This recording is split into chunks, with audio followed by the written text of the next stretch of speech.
Hello and welcome to Bags of Action. My name's Steve, my co-host is Pete. Hello. Hello. This episode, we are talking about A Good Day to Die Hard from 2013, the fifth and final film in the Die Hard franchise. Certainly so far. Yes, it is. We decided we'd run through the whole of the franchise and finish it off. And this is the last one that neither of us had seen before. We're talking about it. We haven't shared any notes or thoughts on what we think about it. We went into the film cold, and we'll go into this conversation equally cold. Yes. So it had been 6 years between the fourth and fifth movie. Wow. And 25 years from the original film to the fifth one. That's quite a long time. Yeah. Hence, Bruce Willis looks like he has a lot of mileage on his clock. So one of the writers is Skip Woods. And have you seen some of the things that he's written? Yes. I remember that. I know the name Skip Woods. Back in the 90s, there was a film he wrote and directed called Thursday, which starred Thomas Jane and Aaron Eckhart. And I always get those two actors confused. So that confused me even more. They were in the film together.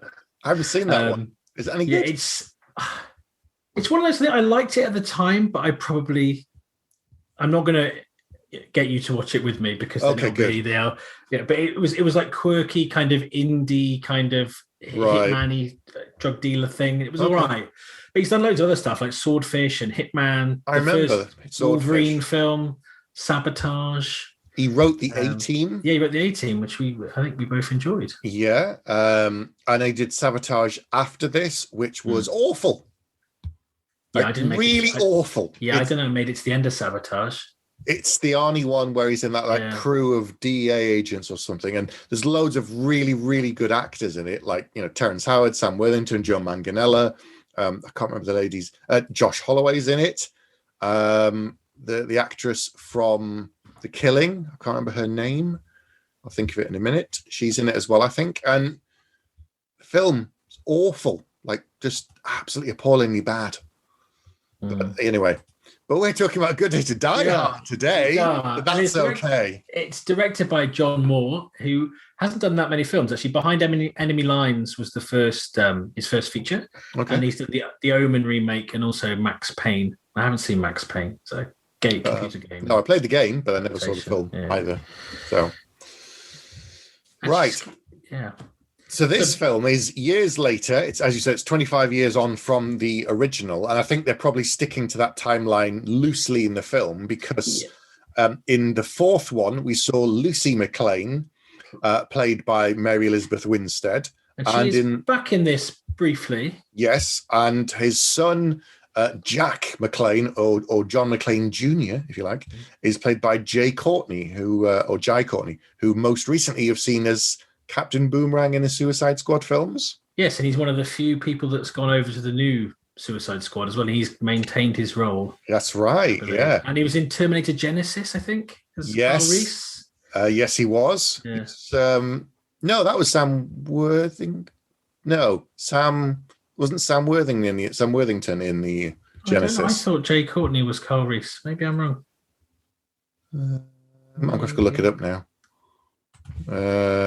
Terminator Genesis. So you got to spell it with an I. Genesis.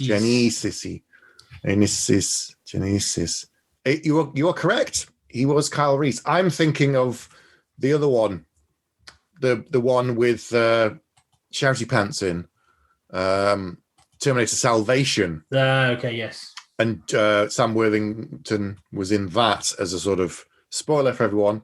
A sort of Terminator type thing, but not really. But he was, but not really. Yeah. So anyway. Also in this, you've got obviously Bruce Willis, Sebastian Koch, who's in Homeland, the TV series. Mm-hmm. He's also in a film called Takedown, which is also known as Billionaire Ransom, which you probably haven't heard of, but I have because I worked on that film. Oh right, okay. So I was involved with that. Not many people have seen that movie. It's actually quite good. Cole Hauser's in it briefly. He is quite unrecognisable, but he was in it. And he's been in lots of things: Pitch Black, Olympus Has Fallen, Too Fast, Too Furious, all sorts. Well, loads of things. I recognised Omori Nolasco. So he's from Prison Break. He played Sucrose in Prison Break, which I really enjoyed that, and he's really good in that. He's really, really good. And Like 2 really scenes in this. Yeah, there's quite a few people with very little to do in this movie. And I'm going to try to say this lady's name correctly. Ulia Sneager, from The New Pope and Rasputin is in it. So there's quite a lot of kind of East European actors and German actors, because this film is set in Moscow. Yes, there's quite a lot of subtitles in this film too, more than I was expecting, to be honest. When it first started, and I knew that the film beforehand was set in Russia because we'd kind of had that on the trailer, I think. Yeah. But even so, there was a lot more kind of subtitles, which was unusual for an action film, an American action film, and the Bruce Willis one. So, yeah, and I think it's a start of the start. I mean, the film starts not like another. Well, you don't see McClane for quite a while. No. You're kind of getting all this background on the kind of main characters in this kind of thing that's going on in Russia between the politician and this other guy. That's about all I know. The rebel. He's a rebel. And kind of the political intrigue kind of, and it felt like kind of background, but then it came a lot more central. And then it's very odd because I don't know. I think we've talked before, haven't we, about how the first film is in a building, second film's in an airport, third film running around the city, fourth film they start going even further. Now they're in a whole other continent. Yes, that is a big step. And I think the challenge of this film as well is the premise. It's we've never seen his son before. I don't think, or maybe in the first film that was first film, there were 2 kids running around where their phone was being answered. Yep. So we've got to know the daughter a little bit in the last film, and I said, he's got a grown-up son. Okay, and so he goes off to, he's in Moscow, and so he goes off to see him, and then we find out he's kind of a CIA agent. Well, so the reason he goes to see him, let's be clear. So there's all this political stuff, and we see Jay Courtney as Jack running around doing stuff, and then it all goes wrong, and he gets arrested, and he's on trial. He's going to be put on trial for murder. Or attempted murder, and that's why Bruce Willis gets the information from his friend, another cop, who says, and he's like, "Who is this guy? Is he worth it?" And he goes, "Yeah," and he goes, "Because he's my son." Like, "Oh, right, oh."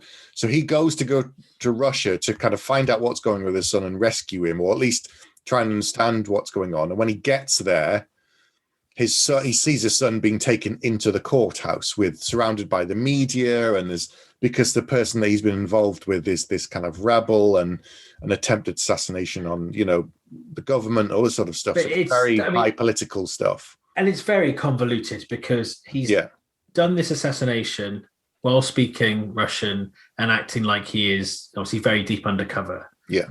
In order to be arrested, to be in the right place, to be on trial at the right day at the same time as the rebel guy. Is that? Yeah. Which straight away, it's like, that seems really convoluted to me.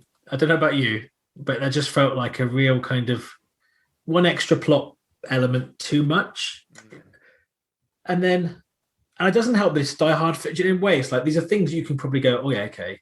In a film about this guy who's doing this thing undercover, but it's like, I've got to buy that. And also, here comes McClane. And then, I don't know about you, but they've made McClane into like the comedy sidekick. Yeah. And it's really odd. There's a lot of jokes about his age. Yep. Like people calling him granddad and stuff. Yep. And he really irritated me. He kept saying, I'm on vacation. It's like, no, you're not. You've come to rescue your son. You're not on vacation. This isn't Clerks. It's not like, I'm not supposed to be here today. It was a really weird kind of, and I think on about the 7th time he said it, I'm like, am I supposed to find this? Was there a point that I was supposed to find this funny? Was that a joke?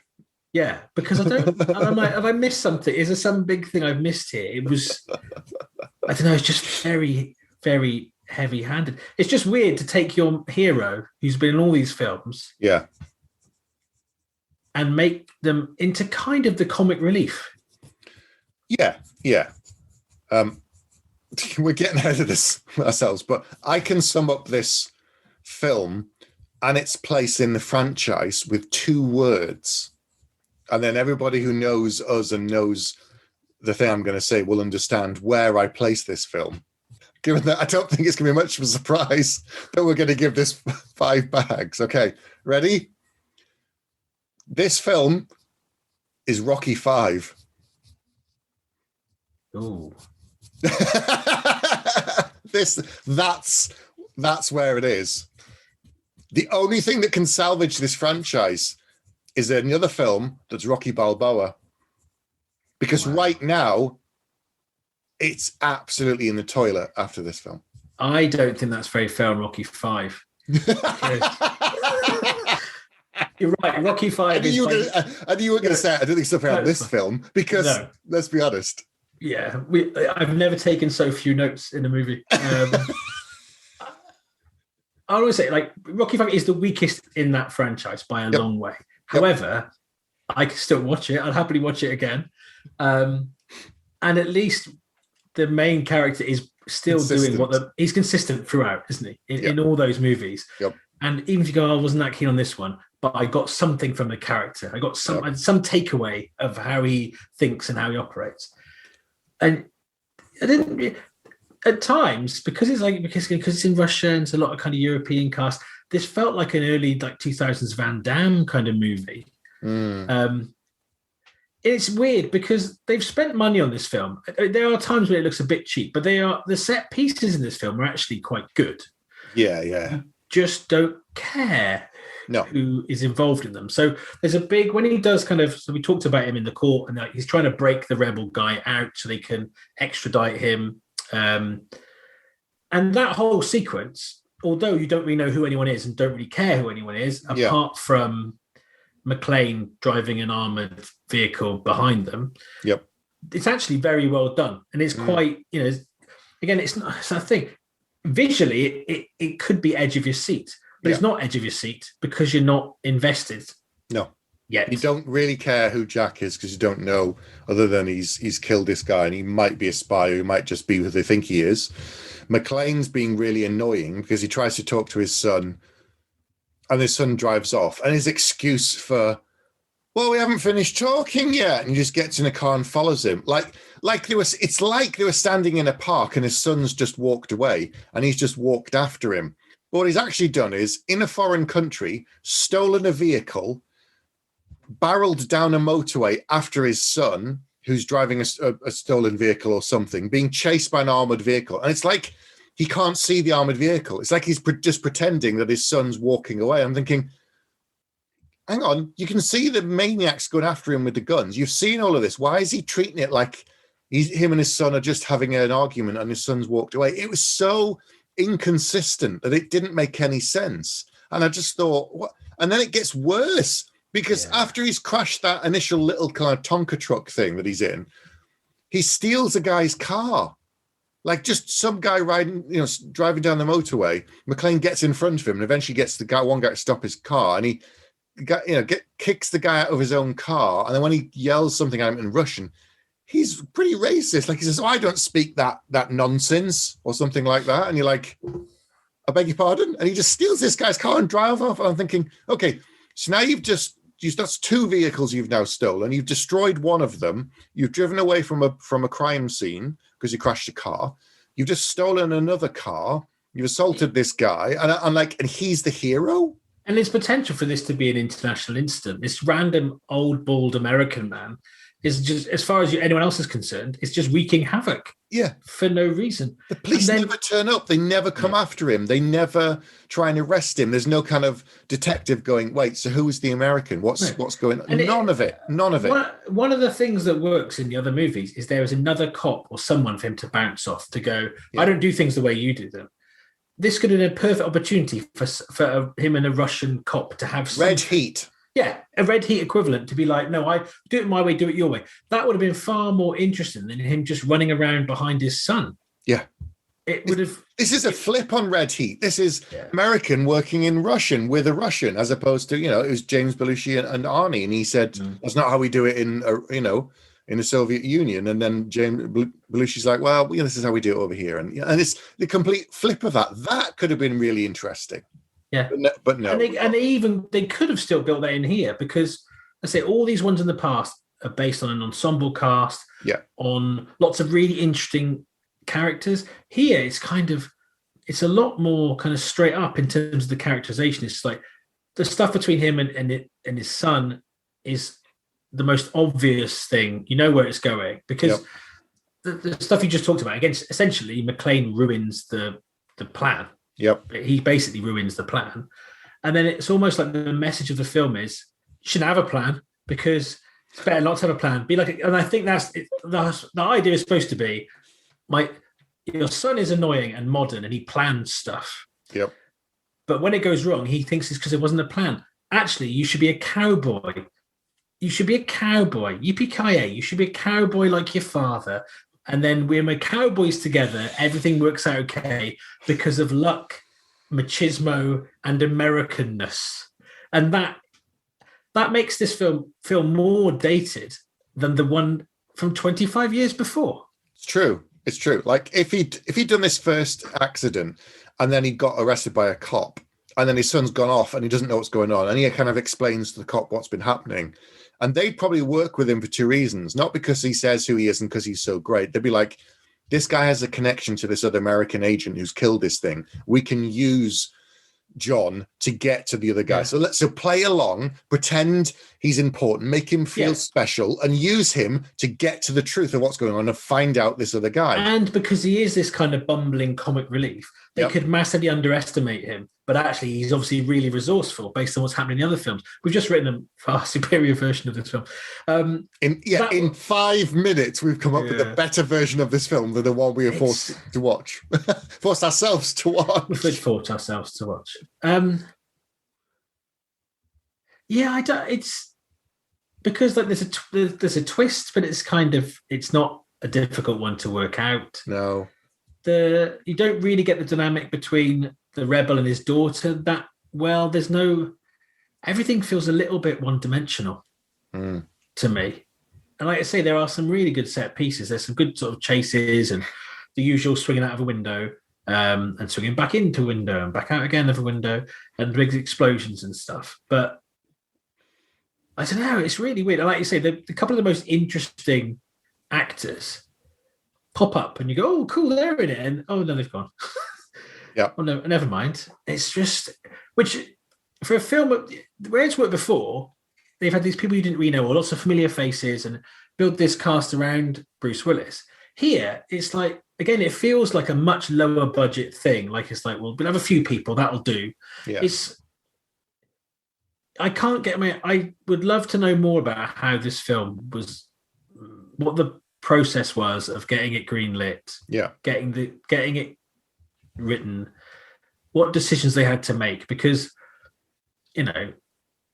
writing and directing a film is hard work. So I always feel a little bit, shouldn't just say it's awful. So there's hard work gone into it. Whatever anyone has done, there's merit in anything, and nobody deliberately sets out to make a bad movie or a film but you can just see all the kind of bad decisions. It starts with the script. We always say this. It goes back to this script. You look at the bad jokes. You look at the awful puns. You look at the racism in this film. You look at the kind of he completely ignores all the rules and stuff. Like even in the third one, where he starts kicking off and starts doing things like the guy who's in charge of the local police at the airport says, you can't just do whatever you want. Oh, sorry, the third one, can't even remember which is one in the airport. Airport's the second one, yeah. Yeah, like he says, you can't just kick off and do what you want. You have to kind of work within the rules, work with us. And then when the army guy turns up, until we find out the twist, he's like, yeah, I respect what you do, but we're the professionals. We'll take care of this now. You can tag along with us, because he's this kind of big character and very bold, and you get that and you think, oh, fair enough. And then, in Red Heat, I'm going back to it again, but he's come along and he's this huge, powerful, really dangerous monster. And they say at one point, the captain says, look, if he messes up, we'll just blame it on him. He's a foreigner. What's the worst happen? We send him home. That's it. And then we get out of it. And like, yeah, all right, go with it. Just here, you've got the complete opposite. He runs around, does whatever he wants, steals cars, kills people, assaults people, says terrible things, does terrible things, kills so many people. There's no repercussions. There's no kind of payback apart from, other people around him die all the time. And it just goes on and on and on. And I know he's supposed to be this one-man army. That's how it was from the beginning. But the level of invulnerability in this film is insane. So off the charts compared to any of the previous ones. And it must be genetic because his son is equally the same. Yeah. So let's talk about that. So it begins with the fact that he has 2 car crashes and he gets out of them completely fine, walks away from them. Then what's the next really bad thing? Oh, when they're in the building and they go through several floors. Oh, yeah. That was ridiculous. That was like, I'm watching your back being broken before my eyes. Oh, and again. Oh, and you may now be dead. Yeah, down a pipe that's shot and through this thing and all the way down through several floors and all of that. And then towards the end of the film, they go through more floors and then land in the pool. And I'm like, well, they'd be dead. They'd be dead 100 times over by now. And even with suspension of disbelief for that it's John McClane, he can do whatever he wants. I didn't buy any of it. It's almost like the level of things he survives in each film get higher as the level of characterization of him gets lower. True. So it's almost like maybe it's his brain cells being destroyed by all these accidents. That is possible. He gets thicker skin as he loses more brain cells. Yeah. An interesting ratio. I don't know what the ratio is there. But it's that, and I think as well, if you're watching a film where you're really invested in the characters, and they do, in most action films, you look at it, back in the day, the old car, jump the car and land and then keep driving and stuff. Yeah. You go, you suspend your disbelief, but it's very hard to suspend your disbelief when the other things aren't really holding your interest or. Yeah. Yeah, it's just, I think the thing is like the first film, let's say you've got all these kind of working class people helping him. You've got the Al, you've got the policeman, you've got the limo driver and stuff. And there's always little things. You've got similar in the second one. In the third, it goes more to him and a partner, him and Samuel L. Jackson. Yep. But it works because the dynamic between them is really good. And there's still other people in the background. And there is still like the group of terrorists are quite interesting and compelling. Yes. Yeah. The fourth one, again, he's got a foil in, forgot the name of the character, but Timothy the Elephant's character. Yeah. As the villain, but you've got the guy that he's running around with as well. So there's a dynamic there.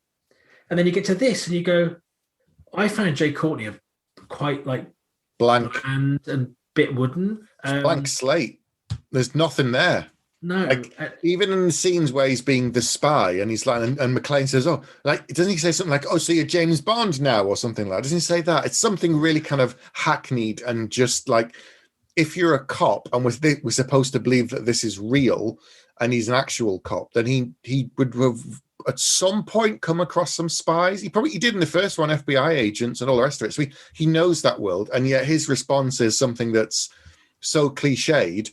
That's talking to the audience. It's not talking as John McClane to his son. And that was me kind of, I don't know, maybe it's because, writing screenplays as well. I just kind of looked at it and thought that doesn't work because that's kind of stepping back from what he's just said. And then it just, I don't know. Yeah. Jai Courtney character, he had a couple of good moments where he's working with Cole Hauser, which spoilers, we spoil this film all the time anyway. So he dies within like 4 minutes of being on screen. Yeah. He didn't get much to do. He talked a little bit and then he's dead. And I was like, wow, okay.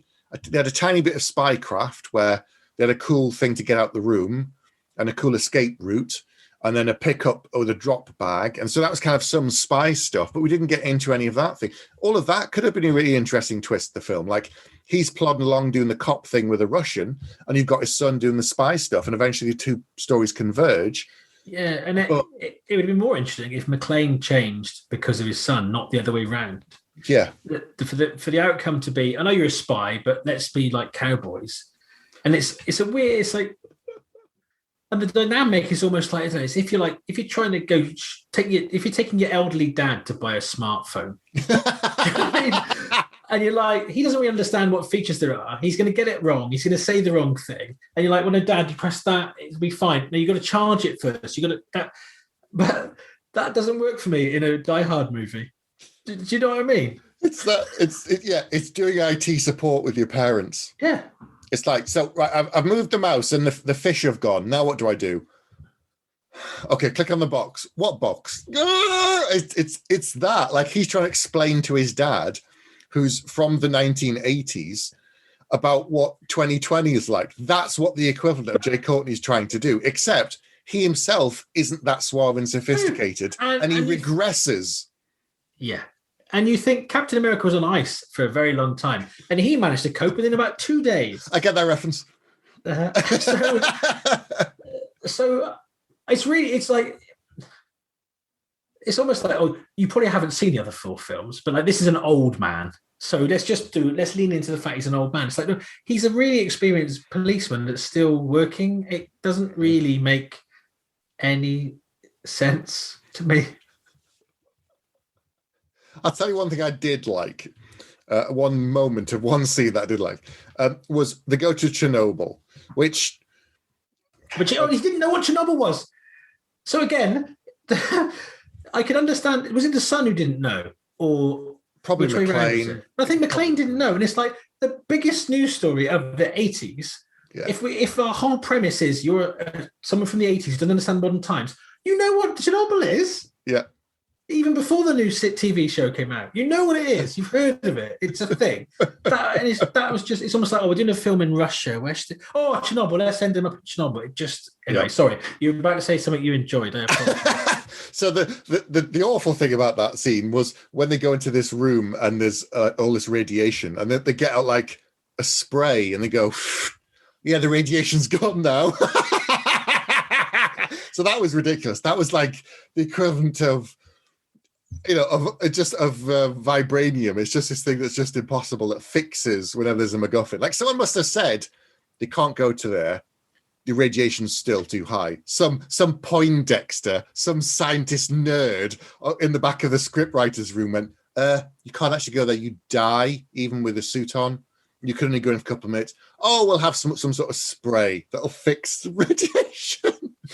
Anyway, the thing I liked, apart from that, which was awful, was when they go to the vault, because that was quite cool. So he goes to this initial vault, and they're all going for this file. It's this file. They keep talking about the file that's got information that's going to bring down this other guy who's in charge of the government. And you think, political twist, and okay. And now he's doing it with his daughter, and together they're going to take it down.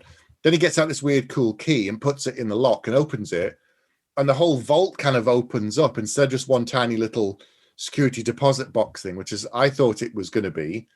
It opens out and they go into another vault within the vault that's got hundreds and hundreds of these containers of uranium, enough for kind of nuclear weapons, and that's what it was actually all about. And that's one thing that is in keeping with other films, is that somebody mysterious and European is doing a thing, but it's not the thing you think they're doing. It's another thing below that thing, which is worse than the thing. They've again. I think in the last film we talked about the Die Hard tick sheet. On the Die Hard tick sheet, those things are in there, as is McClane swinging out of a building and back in again. That's in there. Yep. He did fall into a swimming pool, and in the first one, he fell into kind of like a pond. In the first film, so, and he stood in a fountain in the third one. But it's just, I struggled with this film. I got half an hour in and I just thought, this is really, really not well done. They've just really kind of, I don't know who said, we'll definitely go for this one. Maybe he just got into his phase at this point where he was like, let's just do it. Because when was this around? When did Expendables come out? Is it around the same time as the first Expendables? Oh, let's have a look. Expendables was 2010. 3 years later. 3 years after the Expendables. So wow. Probably at the start of his downward slope to 5-minute cameos in films for a lot. Expendables 2 was 2012. Wow, okay. And that was his last one, wasn't it? 3 was 2014. And he wasn't in 3, was he? Because he wanted too much money. Yeah. So this is kind of on the downward slope. Yeah. This is right in that key spot of, I'm just in it for the money and the I don't know, divorce money or whatever to pay off, or alimony. Is that what they say? Alimony. I've heard that. Alimony. Yes, alimony. Yeah. It's just if he. The thing is, even though the script was terrible, even though the character was a horrible person, and I didn't really want McClane to do well because I didn't like his character, he actually did a bit more in this film than I've seen him do in other films. Maybe it's just because the director was able to get stuff out of him, or maybe it's because he was the lead and it's his franchise. I don't know, but he actually seemed to commit more to this. Yeah, but he was almost committing, though, to me, to like a parody version of the character he played in the past. It still didn't feel... Yeah. And you'd think, if you're the person who's played that character for 25 years, you know that role better than this new director. Yep. So you'd think you'll be going... And from what I gather from reading about Bruce Willis, he's not going to... He's going to say what he thinks. Yep. And you'd think he'd be like, well, actually, no, I don't think my character would quite do like this. We should do this. But it didn't... I don't know. It's difficult. I think... Other franchises, we talked about Rocky, and you can talk about things like, I don't know, Lethal Weapon. So how many Lethal Weapons are there? 4? Yep. I'm just trying to think of other things that were like seminal and have carried on. Like the Lethal Weapons, I think they were variable, but it was still very much Murtaugh and Riggs in those films. Yeah. I think other franchises either call it quits at the right time, they reboot it completely. Yep. Or they keep the characters consistent. It's almost like it's a slightly embarrassing footnote. Really? Yeah. Yeah.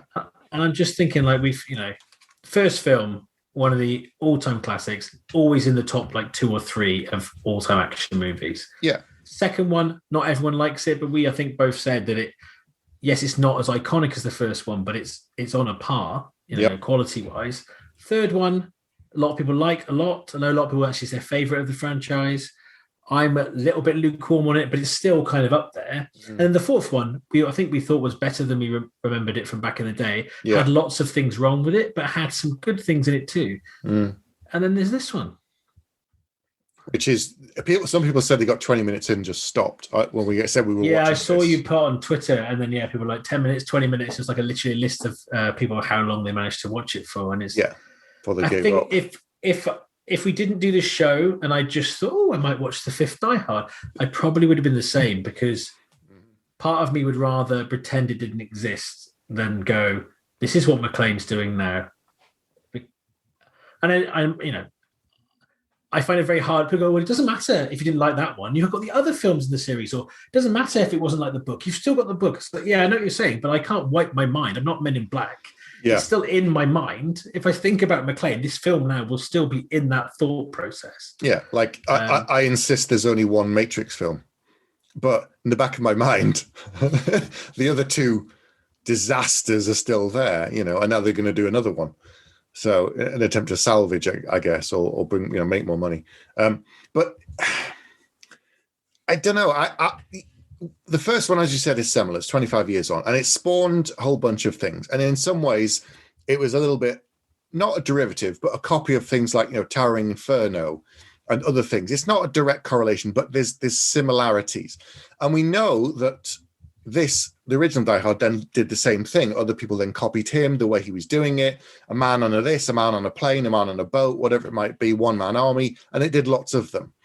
And even very recently, you had things like Skyscraper, which was the Dwayne "The Rock" Johnson one, which is a man in a very tall building, very advanced technology, and he's going to rescue his wife and daughter and son, I think. Yeah, it's almost the family version of Die Hard meets Tower Inferno, because the building is on fire for a lot of the film. And it works really well, and it's really, really good.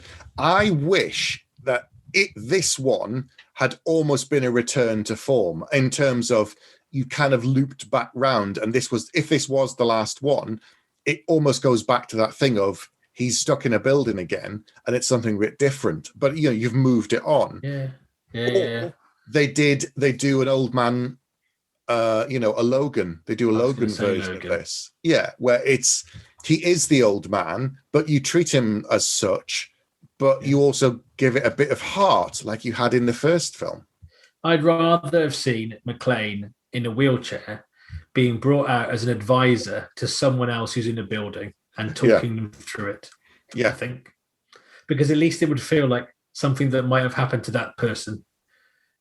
Because he's, we know his body's shot from all the other films, so him being in a wheelchair makes sense. And, it would.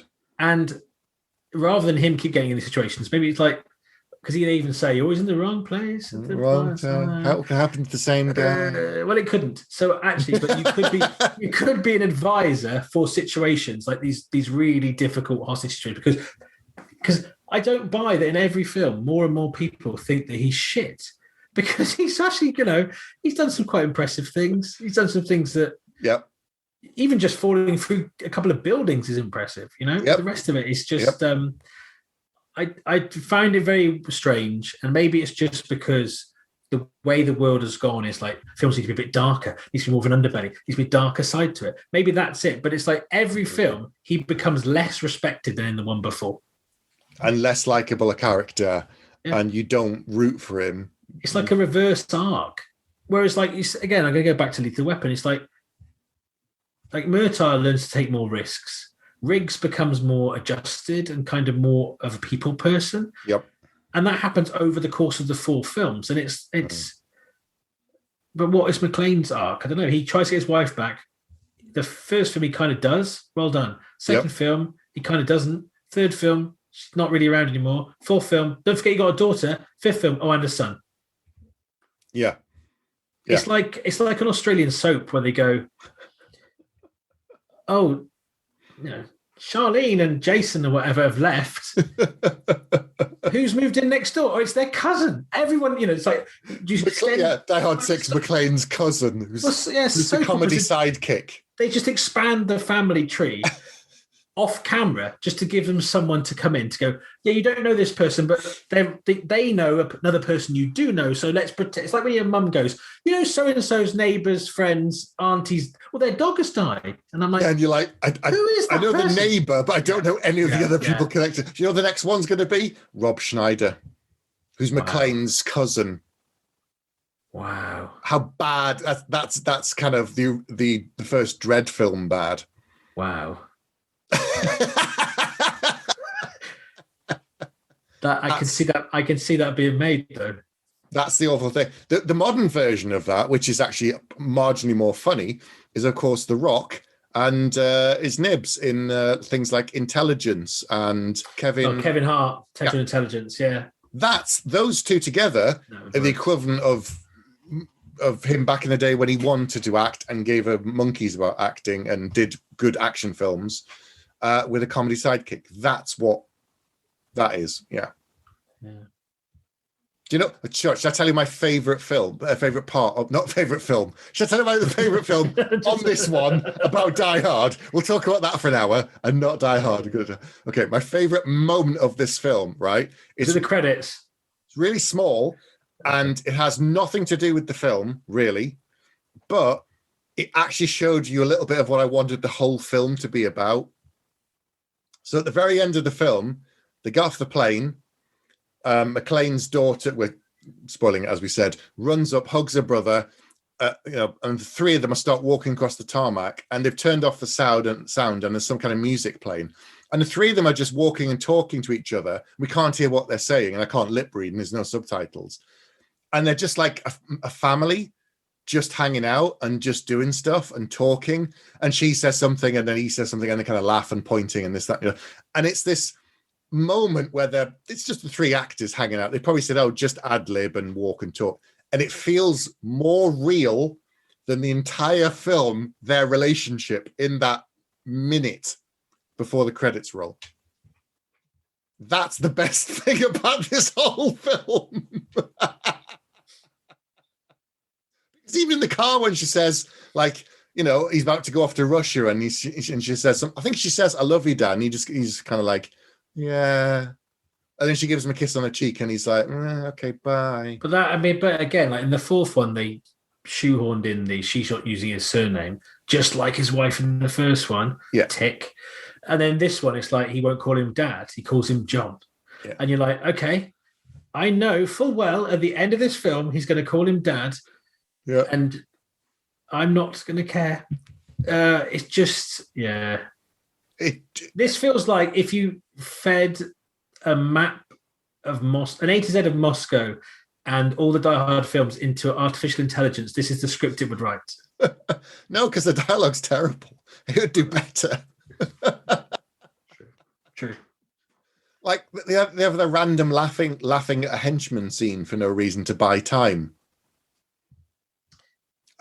I was just like, oh, why are they laughing? And now why is the henchman laughing at them laughing? What's funny? Why is that funny? What's going on? And it was all just so he could buy time to cut through his thing with the knife. And whereas in the other films, he does use humor in that way, but he does it by saying something really clever or really cutting funny, or witty. Not. It's like you do need the joke before you have the laugh. That's like the key. They missed that in this film. Yeah. Very odd. And to be honest, you know what? I'm kind of running out of things to say about this film. I've never written so few notes. But which is weird, really. I guess when we first did the show, we used to go beat by beat through the whole thing. But I think it's just. I think we look at the films now with more more analytical eye, and I think with this in particular, you just go, oh, "Why have you done that? Why? Why did you do that? Why? Tell me why? Why did you do that? Why would you do it?" I'm ready to give it some scores. To be honest. Yeah, let's go for it. Who's going to go first? Who wants to go first? Oh, go on, I'll go first. Right. Okay. All right, then. Go on. Then. So. Go on. I like the first Die Hard film. I like the second Die Hard film. I like the third Die Hard film. I quite like the fourth Die Hard film. I did not like this film very much. What did we give Die Hard 4? I can't remember. I think I gave it a 3. I think we both gave it a 3. I think so, yeah. So I've thought long and hard about this. Yep. Long and die hard about this. And it wasn't a good day watching this, so the name was a bad name. Yep. I toyed with giving it 2 because the action sequences are good. And then I thought... They are, to be fair. Then I thought, well, I could just watch a montage of action sequences on YouTube, so that shouldn't be a good reason. Then I thought I'll give it 1 bag because it was... If you forget the die-hardness of it, it was an adequate action film. Right. And then I thought, no, you've taken the Die Hard and you've ruined it. So I'm going to give you no bags of action out of 5 for the first time. Wow. Because I want it wiped from my mind. Please. Wow. Well, I don't think have we ever given a film 0? No, and I've seen some absolute tosh. I've seen some things that you wouldn't even sully your eyes with. No. And give them at least 1 bag, possibly 2. But I think it's because it's just something so beloved. It's like I don't know. I'm sure there's a better film in here somewhere they were trying to make, but yes. But I wish I'd never watched it. Fair enough. So it wasn't good. It is the worst of the franchise. I'm not surprised it killed the franchise because I haven't even looked at the box office numbers for this, but I can't believe it did well. Not even nearly. I can't believe it did well because it's now been 8 years since the last one. Yeah. That they'd be like, oh, let's do another one. I don't, and there's a gap between this. The best thing in this film is Mary Elizabeth Winstead. Jai Courtney is good, but not in this film. He's done great things in some of the other films we mentioned. He's really good in the Suicide Squad films. He's good in the Terminator ones, even though the film's usually poor. Bruce Willis's character in this was horrible. Didn't like him. Didn't want him to do well. He was a terrible person. Killed bad guys. Whoop, great. But he also was horrible to ordinary people a lot for no reason, just because he could, because he's a cowboy. And that's what he does. My favorite bit of the film is that last minute. And also the fact that it's a startling, shocking revelation as well, because it has no dialogue either that we can hear. That's what I thought about most of the script. You'd like to have seen Die Hard, the silent movie. I'm going to put that minute on a loop. Because someone do it for me, please. Just put that minute on a loop for 1 hour and 38 minutes, because that's the runtime of this film. And I can just watch them walk and talk and laugh and smile like ordinary people Maybe the three actors were just talking. They didn't realize the cameras were still rolling. They said, just walk across there and we'll film you. And hadn't realized they were still talking. Anyway, it was bad. It was, I wish they do another one only so that this isn't the sour taste left in our mouth, that they do a Logan, they do a Rocky Balboa, so that they close it off in a way that makes you go, if they never do another one, I've had a brilliant ending to this franchise. The fact that they came back and did Creed and all the rest of it is by the by. I kind of say, we're going to bring the X-Men into the Marvel films, doing stuff like, well, okay, but I never want to see another X-Men film with Wolverine in. After Logan, I'd be like, anyway, so the same way. I'm giving it one bag. Oh, very generous. And as you said, that's being generous, because it is a shockingly bad film. And people go, it's so great, so bad, it's worth watching. No, it's not. We only did it because we said we're going to finish the franchise, but I would have stopped as well, and then read the summary on like IMDb or Wikipedia, and that would have been enough for me. So, and quite often with films that I am like on a 2 or a 1 bag, and like I'm not enjoying it much, the final act usually does something that makes me go, oh, maybe I underestimated this film, and then you get that rush of endorphins of enjoying the end. Yep. And probably that usually gives the film an extra bag. Yep. For me, that's usually a tipping point to the 1 and a 2 or 2 and a 3. A 0 and a 1. That's got to be our lowest combined score. 1 bag. It definitely is. Because we've never given a 0 before. Not even on our 5-minute review, we've never given a 0 before. No. So I'm not even sure if we're allowed. I never checked. I never checked you. I haven't read the article. I'll send you the document. I'll send you the PDF. Okay. I know we can't. I know I could have given it just half a bag, but we don't do half. No, that's in the rules, Pete. You know that rule. That's in the rules. I thought, I'm going to have to round down. Wow. Yeah. So, have you seen Nilpot? Have you seen A Good Day to Die Hard out there? And what did you think of it? And how much did you hate it? I'm guessing no one loved this film, to be honest. I can't see anyone going, that's my favorite Die Hard film, like ever. Can't see anybody saying that. Maybe the people who made it. That's about it. I don't think they're going to watch or email us, but get in touch and let us know. You can email us. You can find us on Twitter. Come join the Facebook group and talk to us there about this film and all the other films. Don't forget to check out our YouTube channel, of course. We have weekly reviews, 5-minute reviews on there, as well as our video of like this one, of our longer full-length video episodes that we and the occasional interview with some special guests. Yes, like, I don't know, Michael Ironside to celebrate the 30th anniversary of Total Recall. Yes, Michael Ironside. And writer-director Gavin Rothery to talk about his recent movie. Exactly. See, so we might get some more brilliant interviews in the future, but go and subscribe to our YouTube channel. Thanks very much. Yeah. All right, Pete, wrap us up. Thank you very much for listening or watching, if indeed you still are. Good night. Good night.